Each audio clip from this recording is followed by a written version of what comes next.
Alegria de viver, estamos aqui, olha só, no Master Podcast e hoje uma presença sensacional, hein? Haja luz, meu povo e minha pova!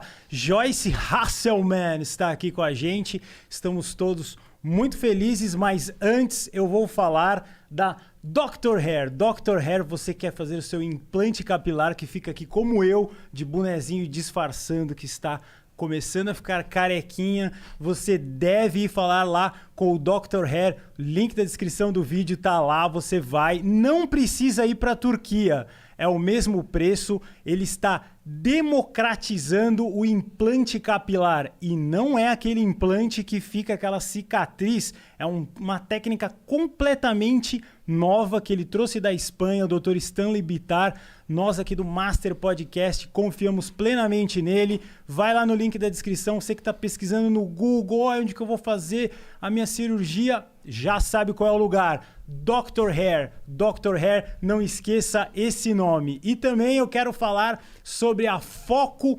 Musical.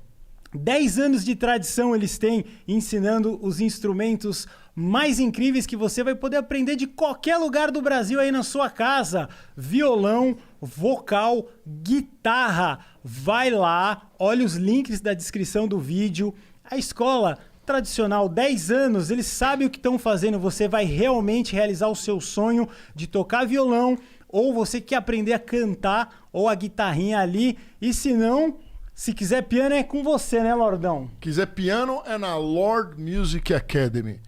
E é isso aí, Lordão. Tamo com quem hoje? Joyce Hasselman. E é muito interessante, eu tava vendo, a Joyce, ela usa o telefone, a gente fala com ela, ela responde, muda de assunto. Você tem muitas utilidades. É verdade. É coisa de mulher. O que você estava falando, eu estava ouvindo o que ele estava falando, ouvindo o que você estava falando e votando na Câmara dos Deputados, que a gente está escolhendo conselheiros do CNJ e do Conselho Nacional do Ministério Público. Então, eu estava fazendo todas essas coisas ao mesmo tempo. É 2 empregos ao mesmo tempo, então? 3, até mais. Na verdade, mais. Assim, porque eu também sou secretária de comunicação da Câmara, então eu assumo um cargo executivo, não ganho porra nenhuma mais por isso, tá, gente? Só para vocês saberem.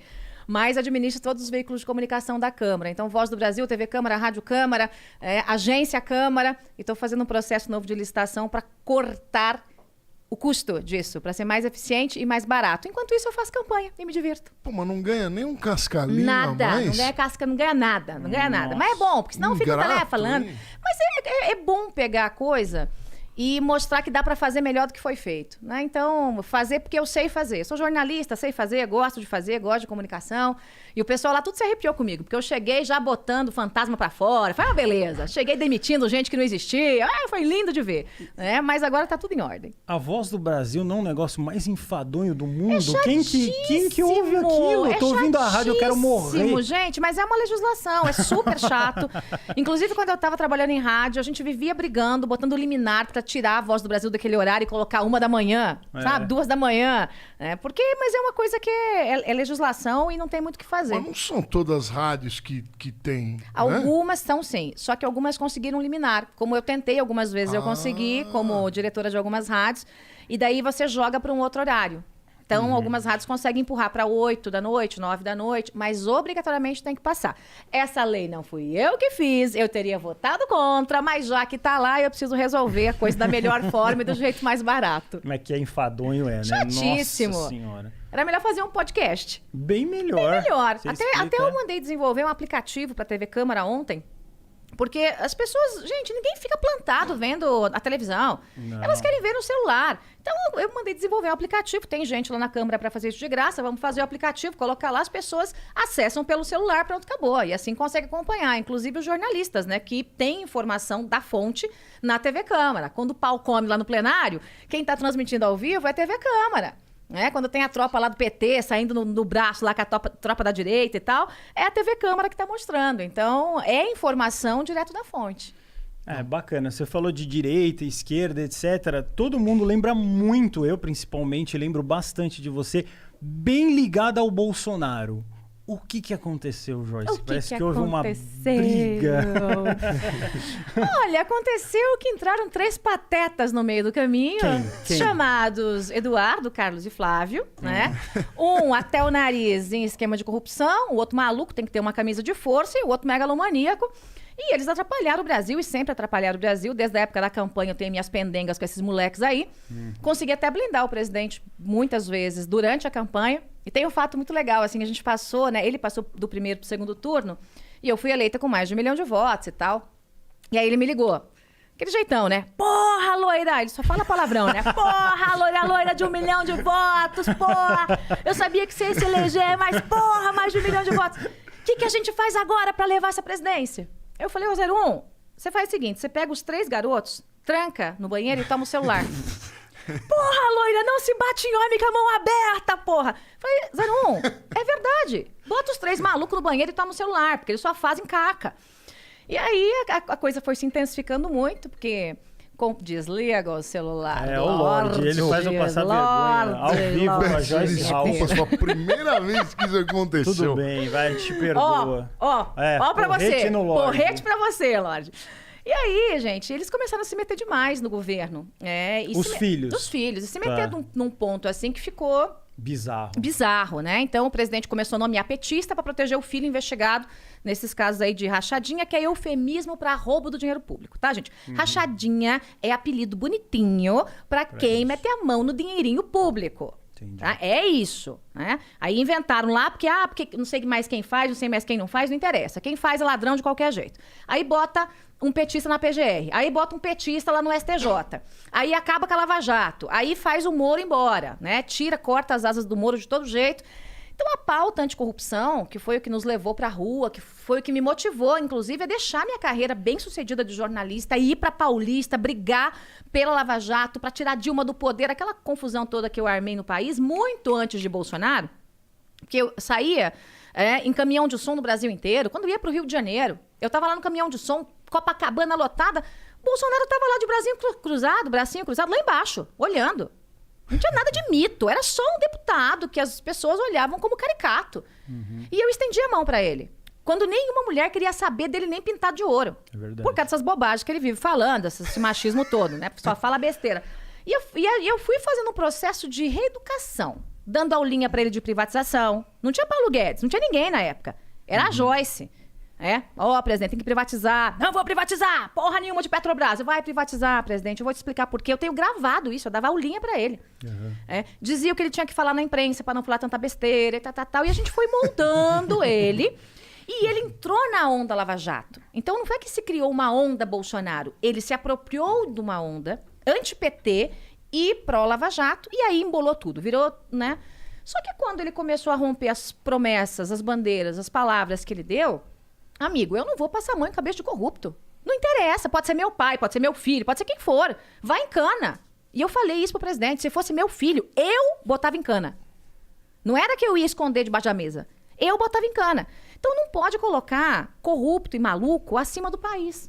Então foi isso que aconteceu. Agora você pega a minha atuação lá no Congresso. Eu continuo votando 100% com o governo. 100% não, 98%. Saiu um ranking esses dias. Porque quando ele quer votar para dar privilégio para funcionário público, esse e aquele, eu voto contra. Tá? Porque não dá para pedir pro povo, como na reforma da Previdência, trabalhar até 65 anos na enxada, né? E a gente falar pro bonitão que tá trabalhando no ar-condicionado, funcionário público, ganhando 30 pau por mês, que esse aí vai se aposentar com 55. Eu não tenho essa cara de pau de fazer isso, não. Então, nessas pautas, eu voto contra o governo. O resto, eu voto tudinho. Bem bonitinha, voto com o governo, porque eu não misturo as coisas. Mas Joyce, você tá me assustando. Do jeito que você tá falando, eu tô achando que o Brasil não vai pra frente nunca mais, do jeito que você falou. Mas você tá vivendo aonde, amor? Na Suíça? Na Suécia? Não, eu comprei um pouco de ações, né? Então eu fico torcendo o tempo inteiro pra elas subirem e elas não sobem. Por que será? Será que você acha que é culpa do Bolsonaro, então, e dos filhos dele? Olha, eu sofro tanto com essas ações caídas. As ações caídas. Eu também já perdi algum dinheiro com ação. Inclusive da Petrobras. Eu acho que eu nunca... Já me lasquei, foi muito com... Eu acho que eu nunca vi alguém que ganhou, né? Eu me sinto tão trouxa comprando. Dizem, né, os economistas, que ninguém nunca perde em ação se você tiver paciência para esperar. Eu fiquei desesperada no meio do caminho, já tinha perdido metade do que eu investi e tirei para não perder tudo. Então, eu não sei, mas dizem eles que uma hora sobe. A questão é que a gente entrou num momento do país em que aquele governo que prometeu ser anticorrupção, que prometeu não ter toma lá da cá, que prometeu tudo, né, tudo que vocês sabem, não existe mais. Quando o Centrão entrou no governo, é só vocês olharem aí o Google, o noticiário. Eu saí numa sexta-feira, eu fui saída, né? Eu fui demitida pela imprensa porque não passei a mão na cabeça de 2 picaretas. O Eduardo Bolsonaro e o Flávio Bolsonaro. O Carlos nem tá, o Carlos é doidão, então eu nem tenho relação com ele. Não tem nada, eu deixo ele lá com as loucuras dele. Mas eu não passei a mão na cabeça nem de um nem de outro. Nem do que queria ser embaixador, a qualquer custo, imagina a vergonha pro nosso país, e nem o da rachadinha. Então, falei, presidente, não vou fazer. Não vou, e ponto final. Aí, no outro dia, me botaram para fora. Depois que eu liderei a reforma da Previdência, aprovei tudo que o governo precisava, tal, me deram um pé. Beleza. Fui lá lamber minhas feridas, na sexta. No sábado, entra o braço direito de quem? Renan Calheiros, para me substituir. Eu falei, eu, né? O governo se lascou, porque é o braço direito do Renan Calheiros. Citado em um monte de confusão de corrupção. Aconteceu o quê? Uma semana depois, o Centrão estuprou o governo. Resumo da ópera. Joyce Hasselmann, esta loirinha de primeiro mandato, que chegou como a mulher mais votada da história da Câmara dos Deputados, ninguém botava fé, virou líder do governo, entregando 100% tudo que o governo precisava, era o cinto de castidade do Bolsonaro. Foi eu sair, eles foram estuprados pelo Centrão, que mordeu 200 bilhões em cargos. Bi é com B de bola. 200 bilhões. Banco Público, Banco do Nordeste, Estatal, Codevasf, é tudo que vocês podem imaginar. Então, quem manda hoje? O Centrão manda. O presidente é refém. E virou refém por causa dos filhos, para proteger esses malandros. Quer dizer, manda para casa. Cuida do país, não fica refém. Hoje ele diz amém para aqueles caras que ele subia na tribuna quando era deputado e dizia: eles são uns vagabundos, eles são do PP. Vocês se lembram disso? Se o meu partido vota a favor, eu voto contra. PP é a base do Petrolão junto com o PT. Eles inventaram isso. E hoje eles estão lá pagando de manda-chuva do país, né? Eu não vou compactar com isso. Não vou compactuar com isso. Não entrei na política para isso. Não dobra minha espinha. Nunca dobrei. Né? Montaram a cavalo em cima do Bolsonaro. Ele deixou o Centrão montar a cavalo em cima dele com espora. Em cima de mim, não. Em cima de mim, não. Nós temos aqui alguns candidatos que a gente já entrevistou, a gente convidou todos, né, da Prefeitura de São Paulo, e um que me chamou a atenção foi o Arthur. E você teve algum entrevero com ele lá que você falou num debate que ele estava contando alguma mentira. Qual o candidato que te dá algum medo, assim, ou que você acha que pode ganhar de você? Nenhum me dá medo. Nenhum me dá medo. Nós temos você tá aí... firmona que você acha que você vai ganhar. Tô firme e forte. Tô firme e forte. E eu vou dizer uma coisa. Assim, sem nenhuma falsa modéstia. Ou sou eu ou é o caos. Aí São Paulo escolhe. Ou opta por uma mulher de direita de verdade, que tem coragem. E eu já provei que tenho coragem, porque eu enfrentei o Palácio sozinha e sofri um estupro moral por causa disso. E enfrentei o Lula a ponto de termos 6 discussões na justiça e eu ganhar todas. Nossa. Fui ameaçada de morte, andei escoltada, andei com colete à prova de balas, mandaram cabeça de porco na minha casa dizendo que iam decepar minha cabeça e eu não me dobrei. Mandaram cabeça de porco? Eu sei que você anda armada, né? Eu tenho. Não. Você tem arma. Eu tenho arma. Mas não anda armada. Não ando armada. Eu tenho filho do Bolsonaro na cartucheira. Não, aqui. eu não ando armada, não. Eu tenho uma pistola nova que eu comprei, uma Glock, que está em processo, toda a parte da Polícia Federal já foi feita, né? Mas falta só a aula de tiro, que é diversão, né, gente? Pra mim, porque eu atiro faz muito tempo. Mas eu não ando armada. Mas eu ando com segurança armado. Mas te mandaram uma cabeça de Isso tá porco? Filmado, a polícia investigou, né, Caramba. dizendo que iam fazer comigo aquilo, que iam decepar minha cabeça. Eita. Então, assim, há muito tempo eu enfrento bandido. Muito antes de entrar pra política. Eu não tenho medo de bandido. Então, assim, ou essa porcaria que tem aí, Bruno Covas, bonzinho, incompetente, preguiçoso, surfista de enchente. Enquanto São Paulo tava debaixo da água, ele tava surfando com 2 amiguinhos fora do país. Malandro. Não sabe fazer nada. Ah, coitadinho, não sei o quê, ele ficou doente na política. Eu também fiquei. Eu também fiquei doente na política, eu também perdi meu útero, eu quase morri, fiquei 10 dias na UTI. Não é desculpa. Tem que ser um bom gestor. PSDB é uma porcaria. Já mostrou isso. Mostrou que São Paulo ficou abandonada. PT nem se fala. PT não é partido, é formação de quadrilha. Então a gente nem discute PT, deixa PT pra lá, né? Aí você pega o Russomano, né? Que é o boneco de ventríloco lá do Bolsonaro. O moço parece que, né, embalsamado. Ele parece embalsamado, né? Gente, o cara tá careca da Lava Jato, caloteiro, além de quebrar o bar do Alemão, ele não pagou os garçons, vai pagar agora, anos depois. Baita caloteiro, né? O cara foi investigado pelo Procon, ele que diz que defende o consumidor, tá com a filha e o genro investigados, porque deram um golpe em um monte de gente. Ah, pelo amor de Deus, é isso que vocês querem pra São Paulo? Aí você pega o Boulos, invasor de propriedade, criminoso, nem se fala, deixa ele pra lá, né? Aí você pega os outros meninos. Gente boa, mas moleques. E o Arthur foi moleque comigo. Ele foi moleque. Foi moleque e eu disse. Foi moleque. Inclusive porque houve um pedido para que a gente se respeitasse no debate. Esse é um debate mais de propostas, né? E aí ele chega lá cantando de galo. É porque eu estou pagando sua campanha, é porque você está usando o fundo eleitoral, porque eu sou o único que não usa. Mentiroso. Ele não tem. Não se abre mão do que não tem. Foi moleque mentiroso. E tomou quase um tapa na bunda no debate ontem. Porque na hora que ele começou a falar, eu falei, epa, aqui não.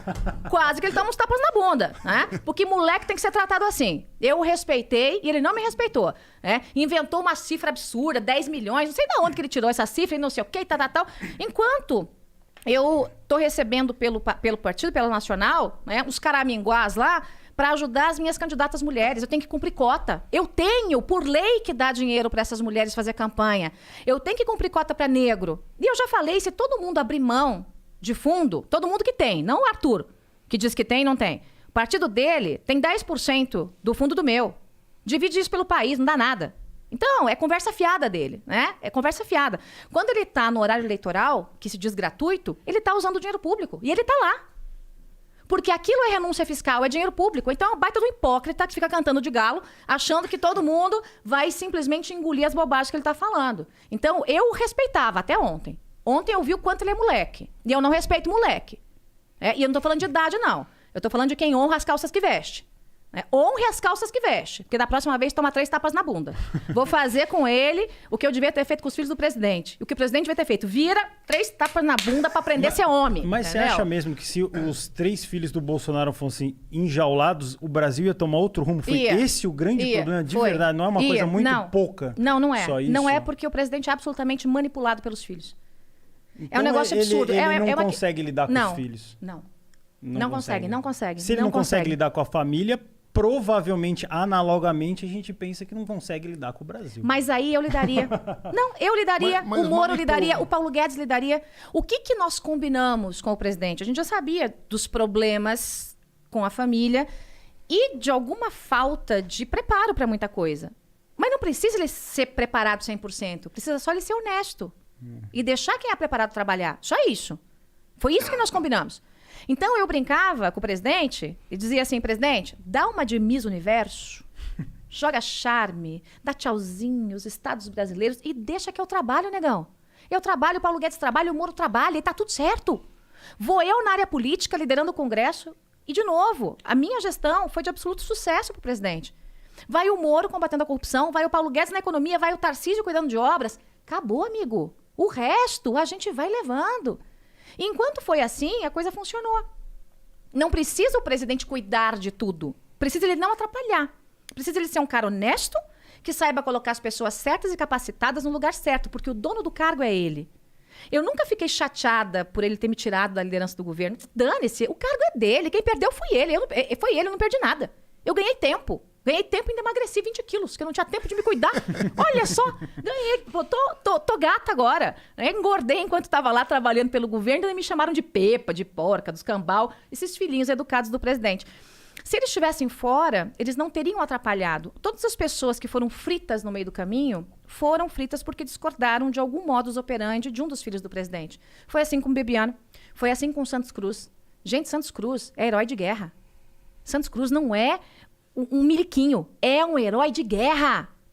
Ele foi esculhambado porque ele não concordou com uma atuação, uma malandragem do filho do presidente, o gabinete do ódio, aí essa esculhambação. Depois outros que não tiveram dignidade de sair passaram pela mesma coisa. O Onix foi esculhambado, ficou lá porque virou capacho, gostou do cargo. Gostou demais do cargo. Eu não sou capaz de ninguém.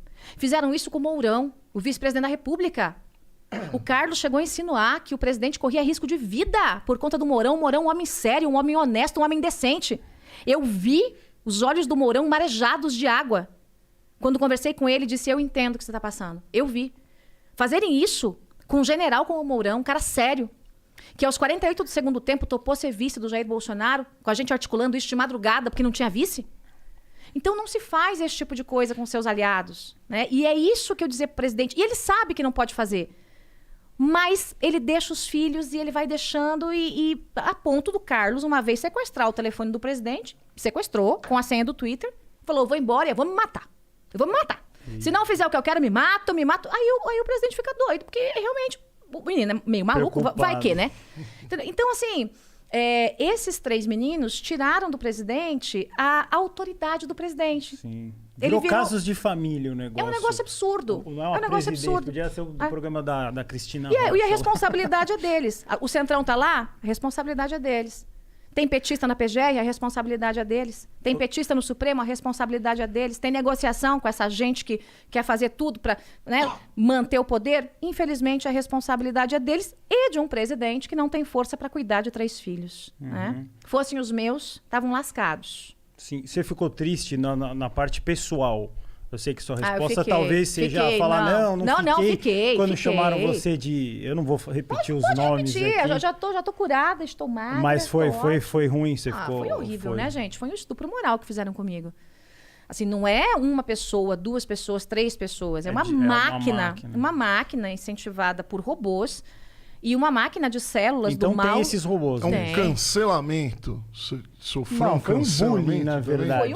Foi um bullying muito pesado. Ficaram xingando ela copiosamente. E não só xingando, né? Fazendo muita montagem. Faziam montagens pornográficas minhas. Pegavam, assim, o meu rosto. Fere muito, né? Colocavam o meu rosto no corpo de um porco e faziam montagens pornográficas. Uma coisa nojenta. Mas os perfis originais ou você via uns... Não eram os próprios filhos fazendo isso? Eram... Não, teve coisa do filho.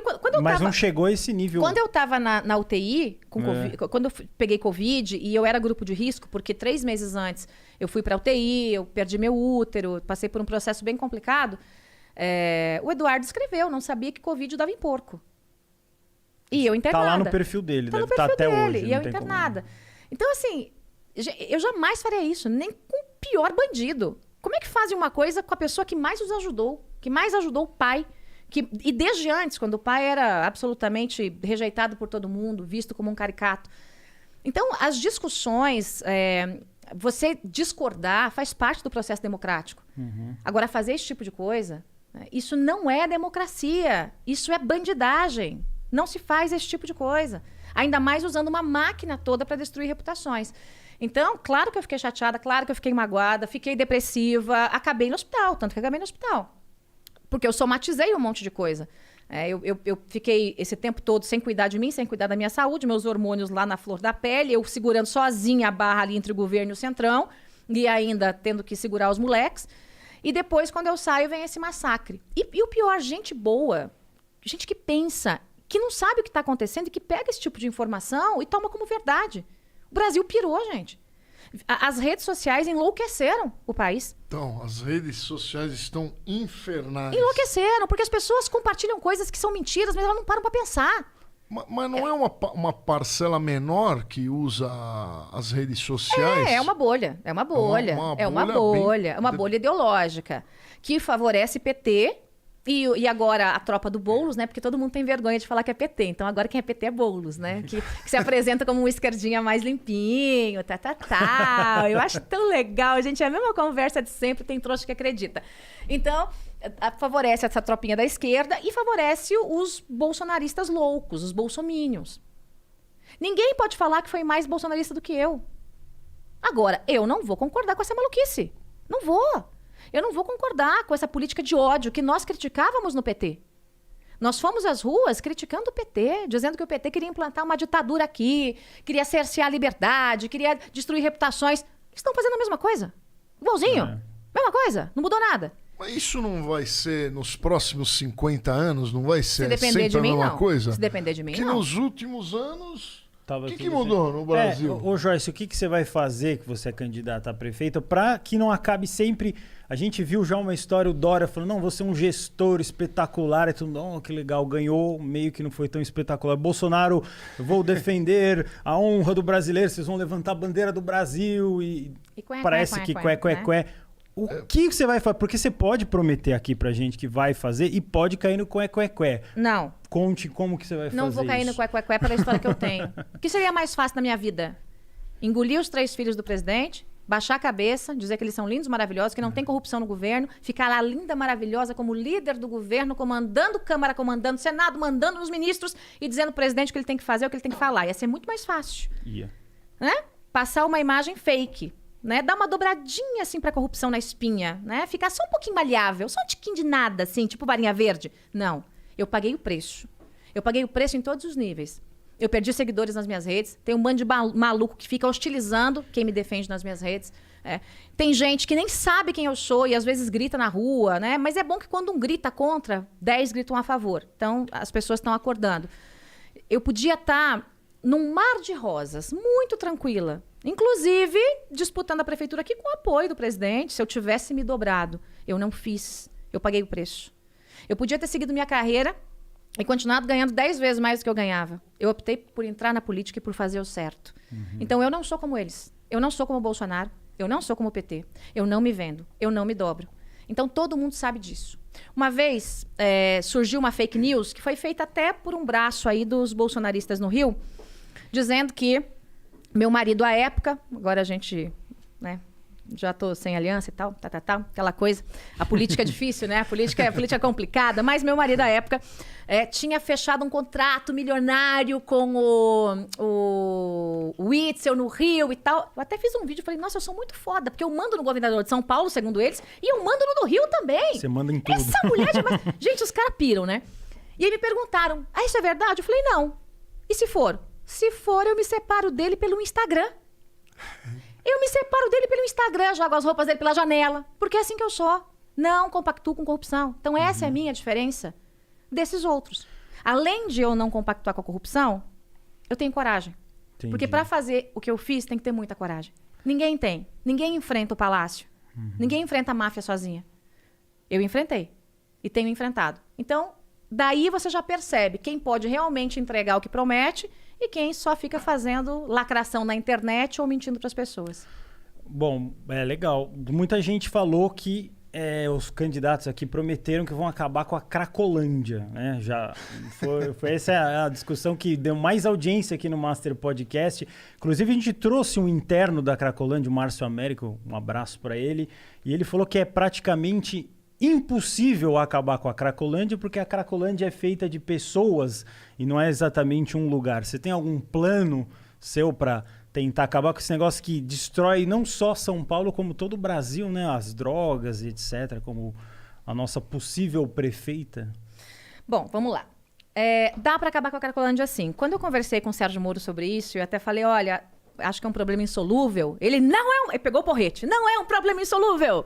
Porque Nova York resolveu, porque outros lugares resolveram, dá para resolver. Eu falei, opa, vamos ouvir o Serginho Fernando Moro, porque ele tem razão. Não é um problema insolúvel. O que acontece? Para você acabar com a Cracolândia, que de fato não é um lugar, são pessoas. E a Cracolândia foi espalhada. O que o João Dória, enquanto prefeito, fez? Ele espalhou a Cracolândia. Então, ao invés de a gente ter uma, nós temos dezenas. Pertinho da minha casa, uma quadra e meia para baixo, você olha ali, eu moro em Santa Cecília, é nóia em cima de nóia, se misturando com moradores de rua que nada tem a ver com as drogas, né? Mas muitas vezes eles estão por perto ali. Você tem que dividir em 3 braços o combate à Cracolândia. O primeiro é o braço que envolve o crime organizado, tráfico de drogas. Pessoas que exploram esses noiados e que ganham dinheiro com isso, né? As barraquinhas do PCC na Cracolândia, lá na época do Dória, agora devem estar arrecadando muito mais, arrecadavam cada barraquinha 15 milhões por mês. Nossa, é muita grana. Peraí, desculpa a ignorância. O que é a barraquinha? Barraquinha do PCC, é o que vende droga. Só pode comprar de lá. É uma barraca mesmo. Barraca do PCC, barraca do PCC. Uma pedrinha de crack. Eu nunca vi. Mas daí... Você nunca foi na Cracolândia? Não, nem na TV eu nunca vi. Não, tem. A gente quase... Barraquinha do PCC. É bonito. Barraquinha do PCC. 15 milhões cada barraquinha. Por mês. Por mês. É um Quantos melhor... funcionários Deve ter dois. pra gerir uma barraquinha Olha, dessa? rapaz, deve ter meia dúzia de gato pingado e olha lá, né? O lucro é bom. Com meia dúzia você faz 15 É um baita milha? negócio, é um baita negócio, né? Por isso que o PCC vai pra cima de qualquer um que queira se meter Terminar. nesse negócio. Que é um negócio muito milionário. E esse bando de frouxo corre, porque tem medo. Ou corre, ou cede, né? Aquela negociaçãozinha básica e tal. Eu não converso com crime organizado. Pau, cacete e porrada pra mim. Então, crime organizado é cana pra essa gente. E aí você vai também pegar muita gente que tá alimentando o vício com alguns delitos. Furtos, né? Obviamente que para traficante, para mim tinha que ser crime hediondo e larga-se infeliz 30 anos na cadeia, pelo menos. A gente sabe que, infelizmente, no Brasil não é assim, né? Para aqueles que cometem delitos, também tem que ter uma atuação ali da segurança pública. Mas o grande miolo da Cracolândia é o miolo das pessoas que ainda não perderam a consciência, ou seja, elas não perderam a guerra para o tráfico de drogas. Elas são nóia, são viciadas, mas sabem o que é certo e o que é errado. Elas sabem que roubar é errado. Ainda que de vez em quando, para manter o vício, elas cometam um pequeno delito. Celularzinho. Elas sabem que é errado, elas sabem que matar é errado. Elas não chegariam a esse ponto. Então, para essas pessoas, eu quero trazer as igrejas para dentro da prefeitura. E não é terceirização do processo. É pegar quem sabe fazer melhor e trazer para dentro. As igrejas têm um trabalho fenomenal. Isso em números. Só a Cristolândia, que é da Igreja Batista, conseguiu recuperar quase 2.000 pessoas. Estima-se que a Cracolândia tenha 2.000 pessoas. Mentira. Eu estou estimando 10.000. Eu estou jogando tudo para cima porque esses dados da prefeitura, para mim, é tudo furado. Tá? Parece. Não tem. 2.000 pessoas? Eu já morei lá no centro, parece que não. Mesmo. É bem mais que isso. Você diz os missionários? Trazer os projetos. Quem trabalha com os projetos específicos na atuação na Cracolândia, nos viciados. Essas pessoas têm projetos que iniciam com uma primeira fase, que é a primeira fase de... A primeira limpeza que eles dizem, né? A primeira fase de recuperação são 9 meses, no caso da Cristolândia. Aí ele fica quase limpo, ele passa pela primeira fase. Depois tem mais 9 meses. E depois tem um processo de capacitação para a reinserção dessas pessoas no mercado de trabalho. É lindo ver o projeto de recuperação que eles fazem. Tem igreja evangélica, tem igreja católica, que não é só um trabalho assistencial. Não adianta você ir lá e dar cobertor e roupa pro noia e comida. Não é só isso. Ele precisa sair daquilo. Senão você só está alimentando o cara a ficar ali mais um pouco. Eu lembro quando eu ia com ele na Cracolândia, não pra usar Olha drogas. lá, A gente ia na Cracolândia entregar alimentos, só que eles eram tão encardidos, os Cracolândia, que dava medo de falar, né? Mas aí eles que tá o são negócio. vomitados. Quem que vai chegar perto Vocês têm desses medo. cara? Essas pessoas das igrejas, não. Elas chegam, elas olham essas pessoas nos olhos. E elas quebram uma resistência. Porque essa pessoa, o que o craqueiro está esperando? Está esperando alguém que tenha medo, que tenha nojo, que não é o fiscal da prefeitura que vai abraçar um cara desse. Os caras da igreja são bons. Eles estendem a mão. Porque eles não olham com os olhos que nós olhamos. Eles olham com os olhos do amor, da recuperação, de realmente trazer essa pessoa para perto, de dar uma chance para essa pessoa. E elas conseguem quebrar muita resistência. E isso, para mim, é o princípio do sucesso. É você quebrar a resistência. E aí tem uma outra fatia, que é a fatia que já perdeu a briga para o tráfico de drogas, que pode matar ou morrer por uma pedra. Então ela pode te matar ou ela pode se matar. Mas isso é uma parcela pequena, exatamente. Né? Esses essa pessoa clama, ela grita por socorro. Então ela tem que ser internada compulsoriamente. Ai, mas é a liberdade. Liberdade do quê? De matar e de morrer? Isso não é liberdade. Ela não sabe o que está fazendo. Então tem que ter intervenção do Estado. E o Estado, nesse caso, é a Prefeitura. E tem que fazer a internação compulsória. E pode fazer, eu já estudei a lei. Não fizeram. À época até o João Dória tentou fazer alguma coisa, mas aí teve lá um ou outro do Ministério Público que bateu o pé para ele recuou. E eu não vou recuar. Até porque eu vou trazer o Ministério Público para dentro para fazer isso comigo. E a gente resolve. Em quanto tempo? 1 ano. 1 ano a gente consegue resolver a Cracolândia em São Paulo. Ah, mas vai acabar 100% com o tráfico? Não, gente. Eu não sou a fada madrinha. Não dá. Eu gostaria de ter uma varinha de condão, né, e fazer como com a Cinderela. Plim! Não, não é isso. Mas nós conseguimos tirar essa Cracolândia do centro, reduzir nas áreas periféricas, e aí os poucos casos que ficarem são pontuais. Aí você não precisa ter uma mutirão de ação do município envolvendo igreja. Não, a gente vai tratando caso a caso, porque a gente já diminuiu em 90% isso. E a gente consegue resolver. A exemplo do que Nova York fez. Só que lá em Nova York, qual foi a diferença? Lá tem muita questão da segunda emenda, liberdade, aquela coisa toda. Tá meio liberado fumar maconha. Não, mas Tá na crack. o que eles fizeram em relação às drogas, né, pesadas? 5 gramas de droga, cadeia. Então você não podia internar compulsoriamente, mas podia prender. Então eles botaram em cana. Mas que tipo de cadeia? Não era cadeia com o estuprador, com o homicida. Não, era quase que um centro de reabilitação. Então, se as pessoas estavam presas, peronomútil, elas estavam iniciando esse processo de detox. E assim Nova York conseguiu resolver. Então, ideia de nosso Sérgio Fernando, que já está no meu plano de governo. A última vez que fui para Nova York era um cheiro de maconha em todo lugar. Como é que você anda, rapaz? Lá, assim? quando eu fui para lá. Não, eu não vi assim, né? Eu vi os caras fumando. E deixa eu te fazer uma pergunta muito importante que eu vi que você tweetou a respeito do IPTU. Como é que você vai baixar o IPTU? Que é um inferno isso, o IPTU de São Paulo. Não, é um assalto à mão armada. Pior. É um assalto. É um assalto à mão armada. Do Haddad, passou Haddad, Dória e Bruno. Tem imóvel que aumentou 150% do valor real, gente. Não vale mais a pena você ter uma casa como um negócio, porque o IPTU ele come todo o teu lucro. Exatamente. Como é que vai resolver isso aí? Eu demorei para apresentar essa proposta porque tem que ter muita responsabilidade de fazer muita conta, né? O IPTU é um dos maiores geradores de renda para a cidade, né? De dinheiro no caixa da cidade. Então eu comecei a vasculhar de onde eu poderia cortar, né? Aonde tinha mamata, onde eu poderia economizar para daí apresentar uma proposta de IPTU. Achei de onde cortar. Então, já eu digo de onde eu corto e vou dizer qual é a proposta. Corte linear de 20% de IPTU para todo mundo. Residencial, comercial e os cambal. 20%. Corta numa lapada. 2022 e 2023, IPTU congelado. Para quem ficou endividado nessa pandemia, parcelamento lá em 2023, sem juros e sem multa.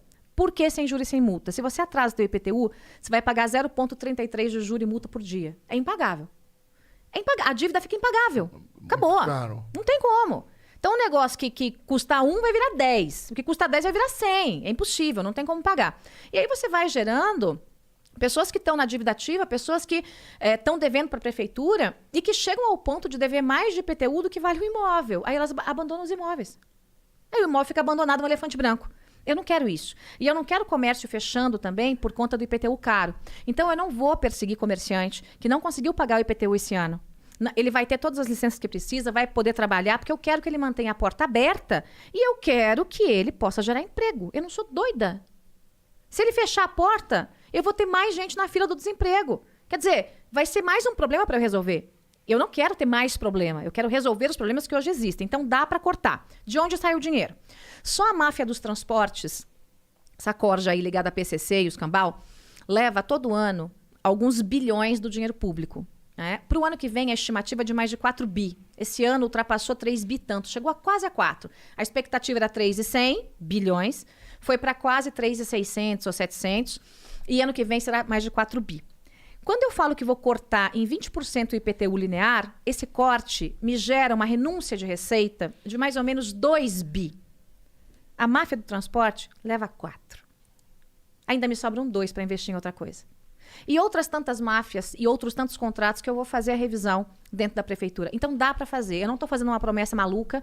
Eu comecei em 10% e comecei a fazer conta. Falei, poxa, dá para ir para 12, dá para ir para 15, dá para ir para 20. 20 é meu limite. Tá? 20 é meu limite.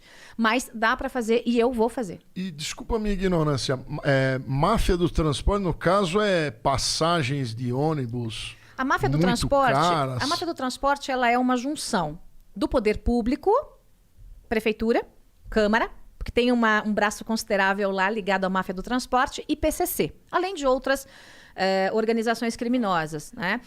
Eles se juntam para manter as mesmas empresas ligadas a esse crime organizado sempre no controle do sistema. Como é que as empresas são mantidas? Através de uma licitação fraudada. Essa licitação, olha que bonitinho. O que diz ali nas linhas do contrato da licitação de ônibus em São Paulo? As empresas, para ganharem o sistema de transporte, têm que ser donas da garagem em São Paulo. What? Que empresa vocês conhecem de qualquer outro lugar, que não sejam essas que estão aqui, que tem garagem de ônibus em São Paulo? Ou que vão conseguir comprar um terreno enorme no centro de São Paulo? Ou seja, a licitação é viciada. Qualquer juiz que eu sentar na minha frente e mostrar isso para ele vai dizer, é viciada, licitação anulada, acabou. Né? Então, eu vou imediatamente judicializar esse processo e vou romper os contratos com essas empresas, para eu abrir concorrência internacional. Eu abrindo concorrência internacional, não só eu não pagaria o subsídio, porque eu sou capaz de fazer outorga onerosa, eles têm que me pagar para trabalhar aqui. Porque daí eu tenho mais dinheiro em caixa e isso acontece em alguns lugares, tá? Não só do Brasil, como do mundo. Então, eu consigo trazer o melhor serviço com o menor preço. Esse é o modelo de licitação. Licitação no Brasil tem que ser assim, melhor serviço. Ônibus com Wi-Fi, ar-condicionado, muitas linhas, ônibus novo, bacana. O preço é R$4,40, é muito caro. Quem dá menos? Quem dá menos? Quem dá menos? Faz leilão. Faz leilão. E o subsídio que hoje enche as burras das empresas ligadas ao crime organizado não vai ter um único centavo na minha gestão. É simples. E aí você diz, é impossível. Não, não é. Eu vou te dar um exemplo de um transporte coletivo tão ruim quanto o de São Paulo. Não vou dizer que é melhor. É tão ruim quanto Rio de Janeiro. É ruim como o de São Paulo. Né? Mas lá não tem subsídio. Opa, como é que uma cidade menor, onde tem menos gente andando de ônibus, logo, se tem menos gente andando de ônibus, o custo do sistema é o mesmo, logo a passagem deveria ser mais cara. E quanto que é a passagem lá? É menos que aqui, não me lembro exatamente o valor, né? Mas, porque teve um reajuste aí recente. Aí, como que lá não tem subsídio? E aqui tem? Como que outras cidades do país não tem subsídio? E aqui tem? Alguma coisa está errada, né? Então, com isso eu resolvo 2, 3 problemas numa tacada só. Tá. Todo mundo que está assistindo aí, se vocês quiserem mandar um super chat, uma pergunta para Joyce, eu vou fixar excepcionalmente, né, Lordão, hoje em 50, beleza? 50. Porque ela tá com o horário dela apertada.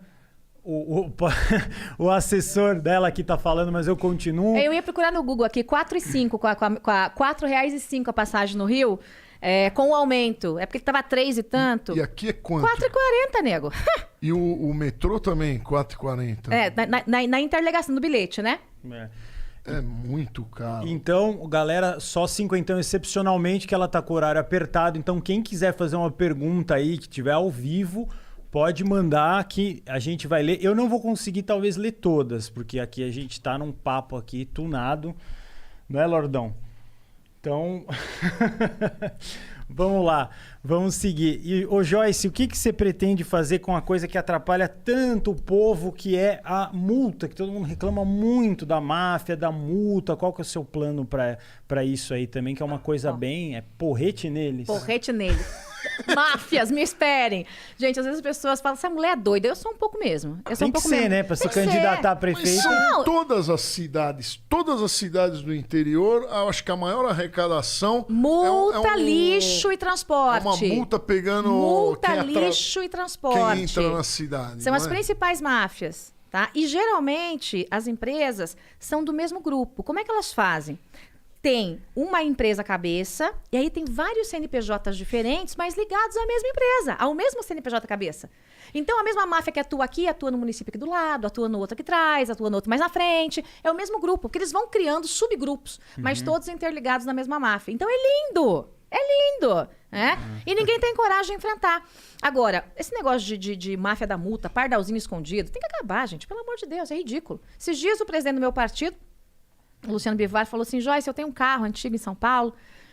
E olha, veja, ele brincou, ele falou, eu sou velhinho, eu dirijo a 40, 50 por hora, eu só quero dar uma voltinha de vez em quando no meu carro antigo. Toma multa. E eu tomei uma multa de 70 quilômetros, eu nunca chego, eu não passo de 50. Estranho, né? É meio estranho. Ele falou, um absurdo isso. Porque tem malandragem, que é aquele pardalzinho escondido, né? Que é aquele pardalzinho para pegar bobo mesmo. Então tem que acabar com isso, gente. Não precisa disso. Isso aí é roubalheira. Não precisa disso. A gente tem que trabalhar com uma gestão eficiente, tirando os gargalos que levam literalmente o dinheiro para o ladrão, porque vai sobrar dinheiro em São Paulo. Pra vocês terem uma ideia, na educação, às vezes o prefeito não sabe o que fazer, e não é só de São Paulo não, de outras cidades. Porque está sobrando dinheiro. Ele é obrigado a gastar, porque é carimbado. Aí acontece que 2, 3 meses depois que iniciou as aulas, vem um prefeito e diz assim, vou dar uniforme novo para todas as crianças. Mas acabou de iniciar. Sempre tem isso. O uniforme está novo, não precisa. Por que não investe em outra coisa? Porque não para nem para pensar. né? Que aquele dinheiro pode ser investido em tecnologia, em qualificação para professores, em trazer tablets com internet para os alunos. Eles querem o mais fácil para se livrar do problema. E é isso que nós estamos acompanhando em São Paulo, numa sucessão de prefeitos que entram e saem, a maioria de PT e PSDB. Essa gangorrinha maldita que acabou deixando nossa cidade como está. Então, a indústria da multa vai acabar aqui. Aliás, não vai ter máfia que fique em pé. Mas as primeiras são multa, lixo, transporte e saúde. Organização social que trabalhe bem, bacana, vai ser valorizada e vai ficar. Picareta vai para fora, não fica. Na minha gestão não fica. E tem gente que trabalha muito bem, muito. Mas tem picareta, como a gente viu o Covidão no Rio de Janeiro. Então, complicado. Inclusive, aquela organização social atuava aqui em São Paulo também. Acho que até atua ainda em São Paulo. Então, precisa ter uma lupa para saber se uma organização social que fez esquema no Rio não está fazendo esquema em São Paulo também. Entendi. Né? A gente precisa fazer isso. E essa do lixo, essa eu não tenho conhecimento algum. A gente consegue ver a do transporte, que é caro, isso, a questão da garagem. Mas o que acontece com o lixo? O que eles fazem? Geralmente são os mesmos esquemas. Licitação viciada, né? O lixo, para você fazer todo o trabalho de recolhimento de lixo, levar os lixos para os aterros, hoje não são mais lixões, são aterros. Os aterros têm uma tecnologia embarcada ali, né? Para que o churume não atinja o lençol freático, para que não vá poluir os nossos rios, aquela coisa toda, mas ainda assim de vez em quando atinge, né? Mas isso movimenta muito dinheiro. É muito caro fazer a movimentação, a gestão do lixo numa cidade como São Paulo. Então, geralmente, as licitações, elas acabam sendo viciadas, a exemplo da licitação do transporte coletivo. O preço é sempre extorsivo, né? E tem sempre algum malandro no meio do caminho ganhando propina. E coloque malandro no meio do caminho, sempre ligados ao município ou à Câmara de Vereadores. Como é que eu deixo esse trabalho mais barato e mais eficiente? Né? Ou minimamente muito mais eficiente? Trazendo para dentro critérios decentes de negociação desse processo licitatório. Aqui em São Paulo, a gente não tem separação de lixo, gente. É uma vergonha. Se você separa o lixo no seu prédio, na sua casa... Ele é misturado depois, gente, né? Isso aí é perda triste, de tempo. hein? Não, e não é só perda de tempo. Estão arrebentando com o meio ambiente. É uma vergonha. Não, e lá no Japão, eu acho quero que tem padrão uns 12 Tóquio. tipos eu de... quero padrão Tóquio aqui em São Paulo. Isso. Padrão Tóquio para recolhimento de lixo. É inacreditável. Eu sou de Curitiba, sou de Ponta Grossa, na verdade, mas morei mais tempo até em Curitiba que em Ponta Grossa. E lá nós temos uma cultura de separação do lixo. Todo mundo faz. É do condomínio rico. Funciona lá? Funciona. Do condomínio rico à favela. Como é que funciona? Todo dia passa o caminhão que recolhe o lixo orgânico, normal. E 2 vezes por semana passa o Ecoverde, que vai recolher o lixo e leva esse lixo, geralmente, ou para galpões ou direto para cooperativas. Mas não é cooperativa com trabalho humilhante para as pessoas, não. As pessoas estão lá com alimentação decente, com médico para acompanhar a saúde, com máscara, com luva, porque lixo é dinheiro. Mas quantos tipos de lixo eles recolhem lá em Curitiba? São 4? Ó, não, geralmente eles fazem Tem uma educação de você fazer a compostagem em casa. Então as pessoas são ensinadas a fazer a compostagem. É muito normal chegar no apartamento e ter gente fazendo compostagem. É muito normal. E usa aquela terra para fazer uma hortinha. Qualquer cantinho de casa é aproveitado para você plantar um jardinzinho de ervas, uma florzinha. Então, manjericão. Manjericão, tomilho, alecrim.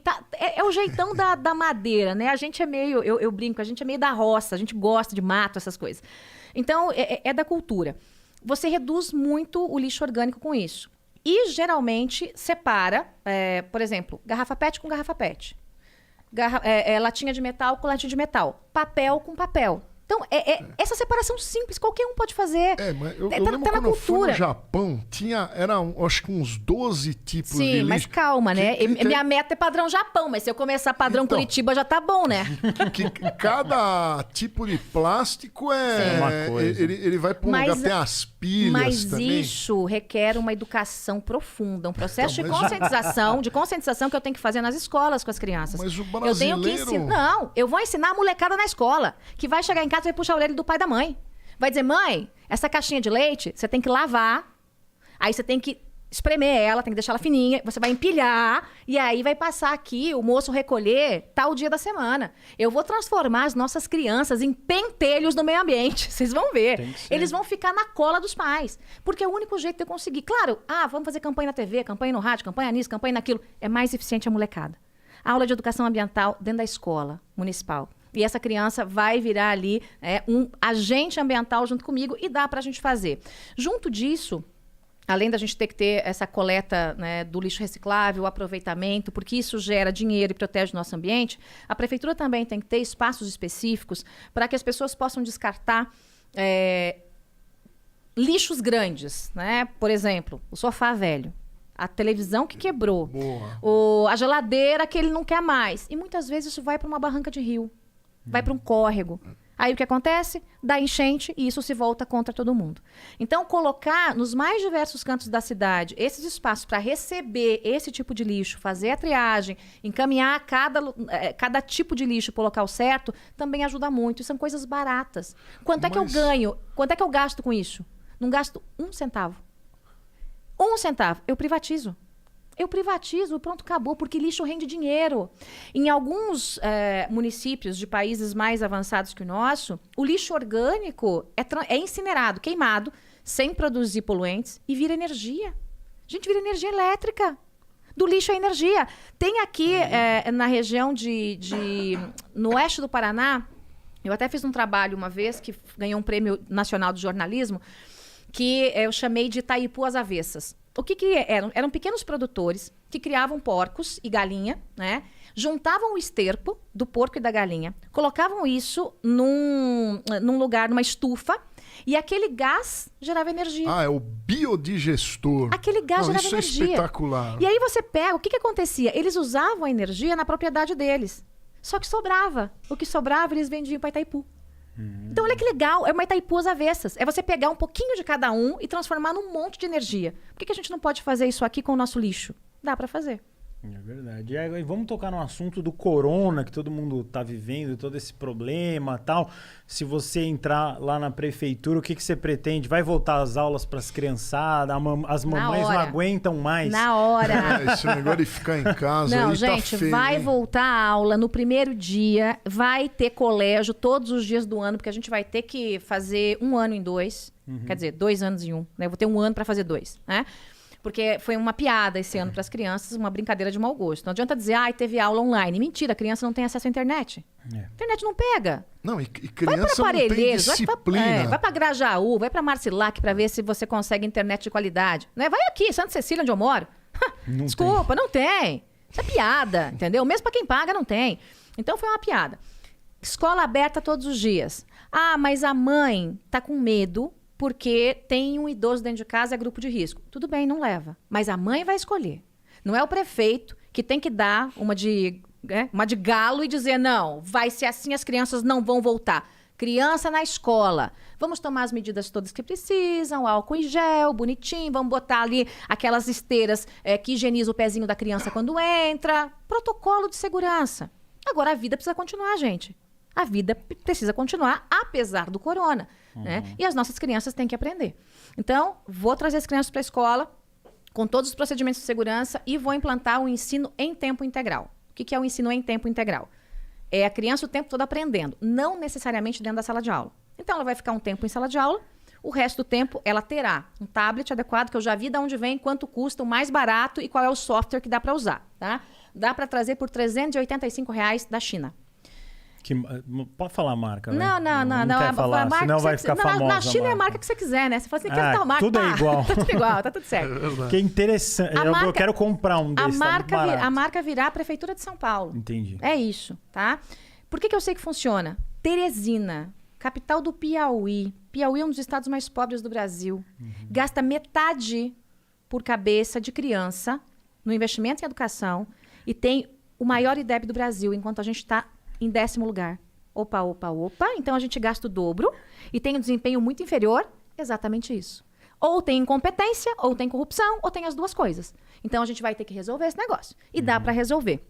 E aí a criança vai ter a educação dentro de sala de aula e mais o complemento, que se eu não conseguir botar todas em sala de aula, porque isso tem um custo alto, ela vai ter via internet. Mas não é do jeito que foi feito.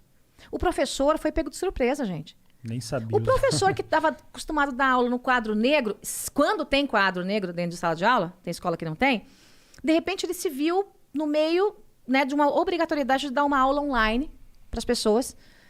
E aí? Ele não foi capacitado para isso. Ele não tem intimidade com o mundo digital. Então, ele precisa ser capacitado, ele precisa ter a ferramenta, ele precisa ter um bom computador, ele precisa ter uma boa câmera para ele filmar, ele precisa ter um acesso à internet. Então, esse professor também vai ser capacitado. E aí a gente consegue fazer em um ano o ano que vem, mais esse que foi perdido. Legal. E em questão da vacina, se você entrar como prefeito, o que você vai falar? É obrigatório, todo mundo vai ter que levar a picadinha? Ou não, cada um vai escolher? O que você pensa sobre esse assunto? Veja, eu sou uma liberal, né? Então eu torço um pouco o nariz para obrigatoriedades. Porém, nós estamos falando de uma pandemia e de vidas, né? Então eu acho o seguinte, fazer mutirão de vacinação, disponibilizar gratuitamente para todo mundo, eu vou ser a primeira a tomar, mesmo já estando imunizada, tudo muito bom, tudo muito bem. E o bonitão que não quiser, vai ter que se responsabilizar. Diz lá, assina lá. Eu, Zé das Couves, não quero a vacina porque ela é da China. Tá bom, bonitão. Você assinou aqui. Então, se acontecer alguma coisa, né? Se você passar, né, para sua esposa, para seu pai, para sua mãe, você assinou aqui, bonitão. Então, não venha responsabilizar o Estado. O Estado vai dar assistência? Vai ter que ir para o hospital, tudo aquilo. Mas eu acho que ele minimamente colocar digital na lambança que ele está fazendo, ele tem que fazer. Né? E também tem um outro aspecto. Se a gente consegue imunizar muita gente, né, tem aquela imunização do rebanho, né, e tem um volume pequeno de pessoas que não estão imunizadas, né, é para a gente resolver a questão. Né? Mas eu acho que todo mundo que tem a responsabilidade com o seu pai, com a sua mãe, com o seu filho, né, e com a sua própria vida, deveria realmente tomar a vacina, se ela é japonesa, chinesa, coreana, americana, se é da China, se é da Lua, não interessa. Funciona? Vamos tomar, gente. Ou então larga dos iPhone. Aí é chinês, então não usa iPhone, amigo. O presidente pode comprar iPhone chinês para escrever besteira, mas não quer tomar a vacina chinesa. Ah, pelo amor de Deus, é brincadeira, gente. Fazendo aqui o papel do advogado do diabo, né? Tem que fazer isso. Você encontrou resistência de algum das pessoas que querem votar, que fala assim, gente, não, que são partidos diferentes, claro.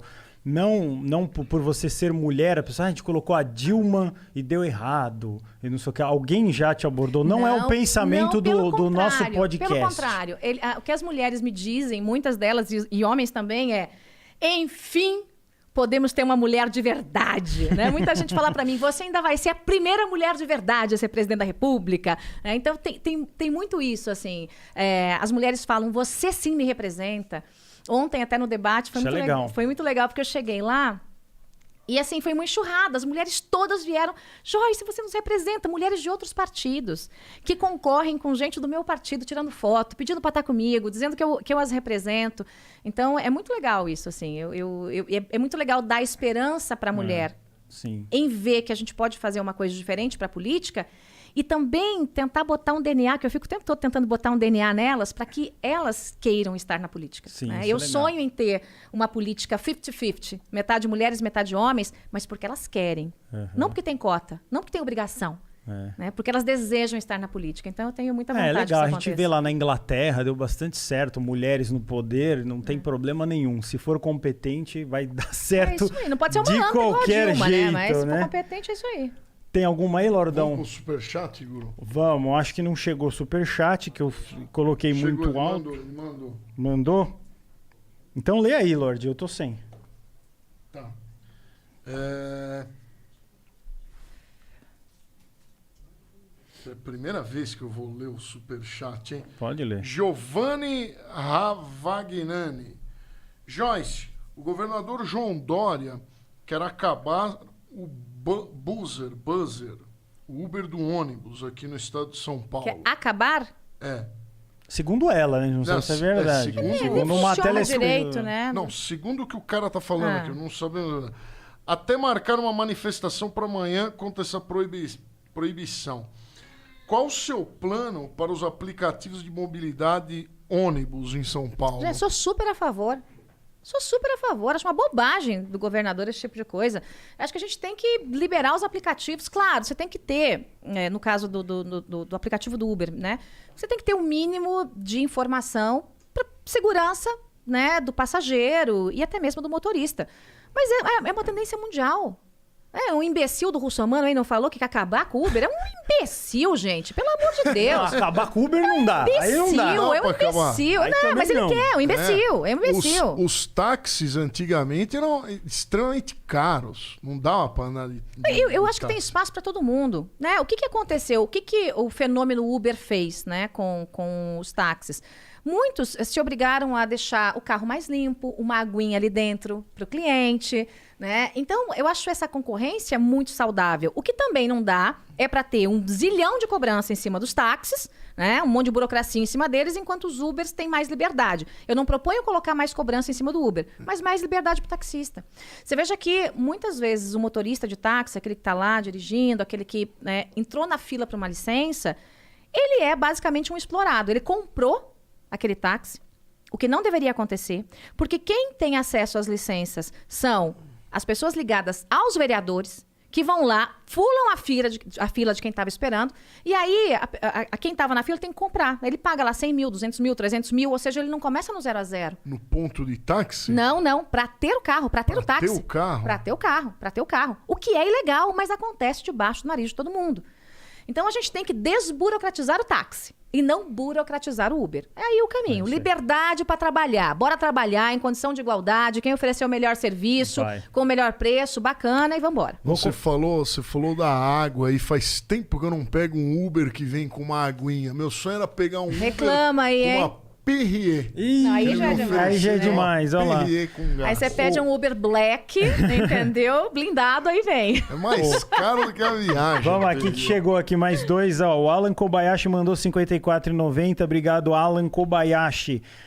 Quando você transferiu seu título de eleitor para São Paulo, sua espinha dobra para o Dória? Interrogação, disse o Alan Kobayashi. Eu não entendi o que ele quis dizer, mas... Eu mais ou menos entendi. Tá falando bobagem, mas vamos lá. Eu transferi o meu título para São Paulo... Por causa de alguma parceria com o Dória? Não, de jeito nenhum. Eu transferi meu título para São Paulo porque o Jair Bolsonaro bateu na minha casa e só faltou pedir de joelho para eu ser candidato ao lado dele.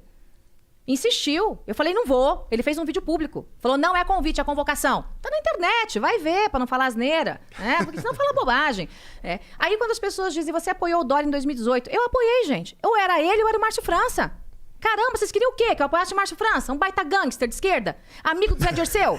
Você queria o quê? Que tivesse lá dentro da prefeitura, do governo de São Paulo, você queria que tivesse o quê? Sentado lá, o Zé Dirceu? Tinha que escolher, não tinha que escolher. Não, isso é. Era uma coisa ou era outra. Aí você fala, você acha que o Dória tá fazendo uma excelente gestão? Não, eu acho que ele tá errando. Mas eu acho que o Márcio França seria ainda pior. Entendi. Pronto, você votou no menos pior. Não dobra espinha pra ninguém, viu, Kobayashi? Nem pra você, nem pra Dória, nem pra Bolsonaro. O Wallace Baldenebre manda aqui. Boa tarde, Joyce, Lorde e Guru. Joyce, qual a sua opinião sobre o uso do fundão eleitoral por alguns candidatos, principalmente em quantia milionária? Em sua opinião, baseando-se em questões morais e éticas, seria isso correto? Pergunta o Wallace Baldenebre. Deve ser o Arthur Duval que mandou o Wallace mandar essa pergunta. O Wallace, é o seguinte... Eu já falei isso um pouco mais cedo, não sei se você está acompanhando desde o princípio aqui a nossa conversa. Eu já disse publicamente, se todos abrirem mão do fundão, eu abro também. Mas eu não vou entrar numa guerra onde tem neguinho com canhão e eu com estilingue. Não vou fazer isso. E sabe para onde vai o fundo eleitoral? Caso eu devolva o fundo eleitoral, ele não vai voltar para o seu bolso, não. Ele vai ficar lá, né, na mão dos juízes eleitorais. E aí? Você acha o quê? Eu votei contra o aumento do fundão. Agora, eu tenho uma chapa de mulheres que precisa de dinheiro para fazer o material, são mulheres que estão na raça, eu tenho uma determinação da Justiça Eleitoral para colocar uma cota para negros, e isso aí, gente, foi com o jogo sendo jogado, tá? Foi lá na cabeça do Barroso, acho que foi o Barroso, nem me lembro se foi o Barroso, quem foi, acho que foi o Barroso. Caiu na cabeça dele, ele determinou e a gente está obedecendo. Justiça, a gente obedece, né? Não questiona, então tem que obedecer.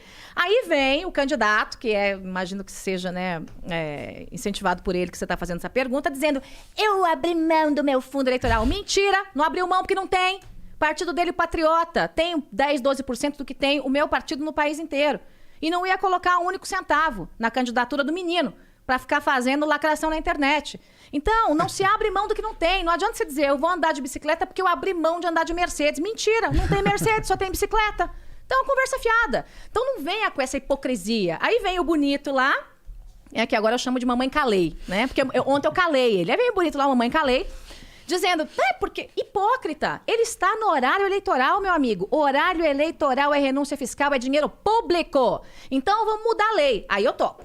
Vamos mudar a lei. Eu topo mudar a lei. Vamos voltar ao financiamento privado. E aí a gente estipula o seguinte: saiu da linha, caixa 2, cadeia.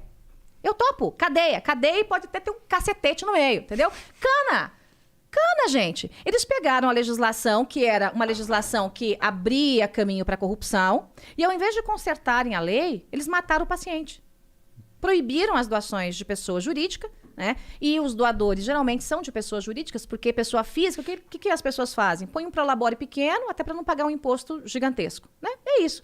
Então, eles fizeram uma proibição e criaram esse fundão eleitoral, né? Foi uma ideia que não veio da minha cabeça. Eu fui contra a época, mas é a lei que existe. É o que tem aí. Eu topo lutar pra mudar. Agora, não vem malandro que não tem direito a coisa nenhuma dizer que tá abrindo mão de alguma coisa porque não tá. Tá te enganando, tá? Tá te fazendo de bobo. É isso aí, bacana. A Joyce respondeu todos. Eu quero agradecer todo mundo que mandou. Vocês que mandaram superchats menores, a gente agradece do nosso fundo do coração, mas a gente não consegue ler todas as perguntas. O chat está pegando fogo, deve ter um monte de gente assistindo, né, Lordão? Bastante Minion também aí esperneando, né? Ah, tem de tudo aqui, né? Pepa! A Pepa tá magrinha. Ai, gente, a Pepa tá usando 37. Olá. 38 menos. Ó, falando nisso, agora vamos ir para nossa degustação, né? Que é uma brincadeira que a gente faz aqui. Em vez de você comer pastel, que os prefeitos tudo não vão comer pastel na periferia, aqui nós vamos brincar. Eu não entendi porque mandaram coisas de bacon aqui. A produção me deixa envergonhadíssimo fazer Olha, esse tipo olha a de coisa. piadinha, esse negócio de comer coisa de bacon com a Pepa, hein, gente? Olha a piadinha, entendeu? Olha a piadinha. Mau gosto. De mau gosto. Totalmente, de mau gosto. ó. Vamos começar por um salgadinho completamente... R$1 custou. Esse aqui é o bacon mais... Xexelento, é o xexelento. Deve dar uma pressão Tá aparecendo a alta. marca aqui, ó. Vamos lá. Foi R$1. Eu vou falar, é do dia. Se for bom, a gente O fala. salgadinho mais vagabundo Pô, que pra mim existe dá pra no ser uma chips, pelo menos, amor? Vai me dar o A gente salgadinho vai de R$1? subindo, Sim, também. degustação, ó. Eu vou filar um, vou dar pra Joyce, depois o Lordão pega um lá. Vamos ver se presta. Tá bom. Ó, melhor que pastel de feira. Pastel de feira tem uns que são uma delícia, Não, tem outros que são horrorosos. Mas escuta, eu não posso comer um pastel de feira. Tô de dieta pra sempre agora. A gente Não é, tá Wilson? quebrando, porque realmente a Joyce tá bem Achei uma mais delícia, magra do hein? que eu vi na internet. Tá bom, vale a pena, Dia, não parabéns. É que é R$1 que vale a pena? uma delícia. Não é? Mas não dá pra comer mais de 2, né? Não, é um só. Chegamos agora para Deixa eu ver quantas troféu. calorias tem isso aqui. Esse agora custou R$1,25, já é um pouco mais nobre, por causa de 25 centavos. 1,25, muito mais barato do que uma passagem de ônibus, hein? Uma xícara e meia, 131 calorias. Dá pra comer, gente? Vai, dá pra comer. Esse aqui me lembra Vai as pra comer. festinhas dos anos 80, aquele Vamos sabor ver. Vamos ver. almofadinha. Sabor toucinho. Docinho. Sabor pepa. Mas a bom. pepa agora é light. A pepa é pepita. É gostoso. E olha, o pessoal se lascou. Porque a mulherada viu o que eu passei. Viu o quanto eu sofri. Viu o quanto eu me superei. Eu acabei ganhando um exército de mulheres que, assim, entenderam tudo que aconteceu comigo. E essa tigrada, esse bando de machão, que na verdade mais parece um bando de maricas, porque homem de verdade não faz isso que eles fizeram, mordeu a língua. Então, os maricas que pagam de machão morderam a língua. E pode continuar me chamando de Pepa. Só que agora é Pepa Fitness. Pepa Fitness, muito bom. Aqui todo mundo conhece esse aqui é um clássico. Pingo Douro. Eu comia quando era criança. Maravilhoso esse aqui, ó. Vamos ver o que a Joyce... Esse último tem gosto muito artificial, de bacon artificial feito no laboratório. Vamos lá. Pingo Douro. Vamos Bom, esse até agora é o melhor, Esse na é minha opinião. Muito famoso. bom. Isso é muito bom. Isso é muito bom. É bom, né, Lordão? Sua opinião sobre Pingo Douro. É um clássico. Também Gente, hoje é bacon dia do artificial. lixo, né? Aí eu não vou poder ter meu dia do lixo, que é domingo.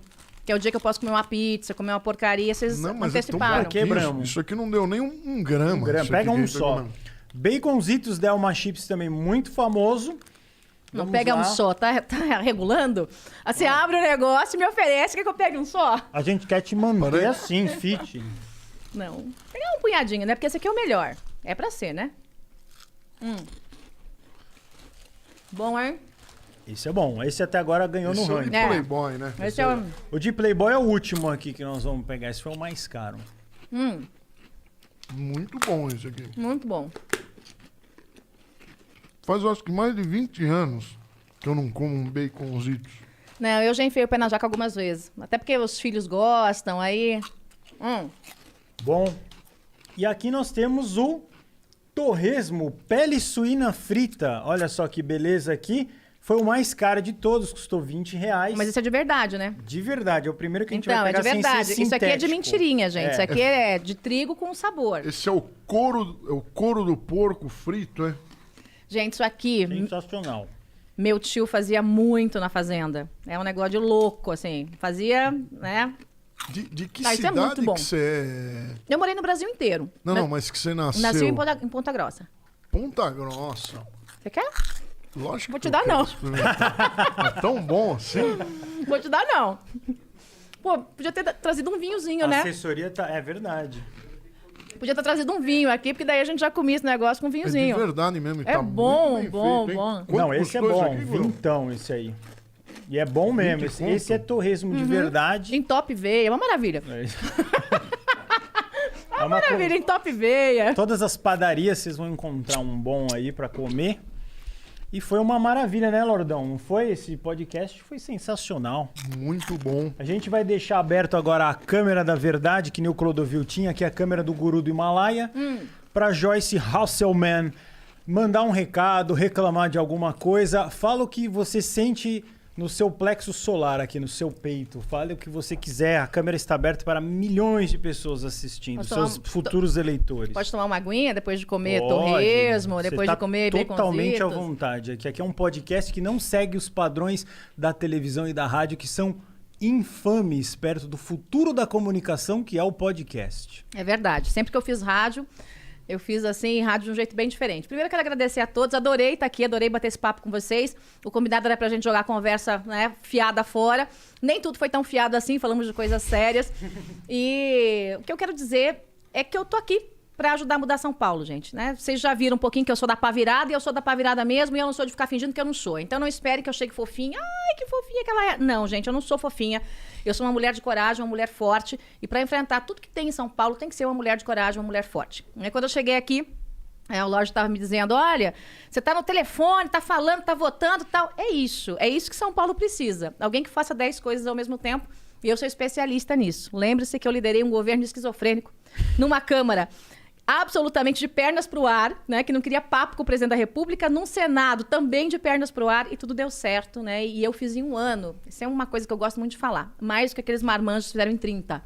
Então eu não preciso ser política, eu não preciso ser casada com político, eu não preciso nada. Eu preciso ser quem eu sou, fazendo o que eu sei fazer, e o que eu sei fazer é sempre fazer o máximo, o melhor em tudo que eu faço. Eu falo lá em casa pra minha filha que de fritar um ovo a salvar o mundo, faço o seu melhor. E eu sempre faço o meu melhor. E é isso. Vamos que vamos. É isso aí. Então, quinta-feira, inscreva-se no nosso canal Master Podcast, o podcast que mais cresce no Brasil, né, Lordão? O pessoal da minha assessoria tá dizendo aqui, fala o número 1717. Eu falo falar. pra eles, mas olha, esse negócio de pedir voto, eu tô falando da minha proposta. As pessoas estão vendo que as minhas propostas são as melhores e que eu sou a mais da pá virada pra colocar na prática esse negócio. Aí eles ficam 17. Eu nunca lembro de número de ninguém. Então na lembra, hora 17, de votar 17. que eu consulto Tem lá. que olhar. O problema é que às vezes No você- Google, né? Você É. olha. Então vou E dar um você santinho aqui pra ele. E se perguntar pro mesário, às vezes ele te trola e fala outro. Fala outro. Você vai falar, vote 17, ele vai falar, não, vota 13, porque mesário, entendeu? Mesário É. é. Toma cuidado. Então, o Vitor Metaforando, quinta-feira, às 2 horas, vai estar aqui descobrindo todas as mentiras da internet. Ele é o cara que lê a face, faz umas coisas incríveis, um grande youtuber. Já inscreva-se incessantemente e cortes oficial do Master Podcast. O Vitão tá cuidando com todo carinho dessa entrevista aqui com a Joyce. Vai sair vários cortes incríveis. Você viu que ela pegou o porrete mesmo, hein? Não é, Lordão? Isso. E vai lá no canal de cortes do Master Podcast oficial e se inscreva lá para ver as pílulas. Encerramos com maestria. Muito obrigado e fiquem com tudo.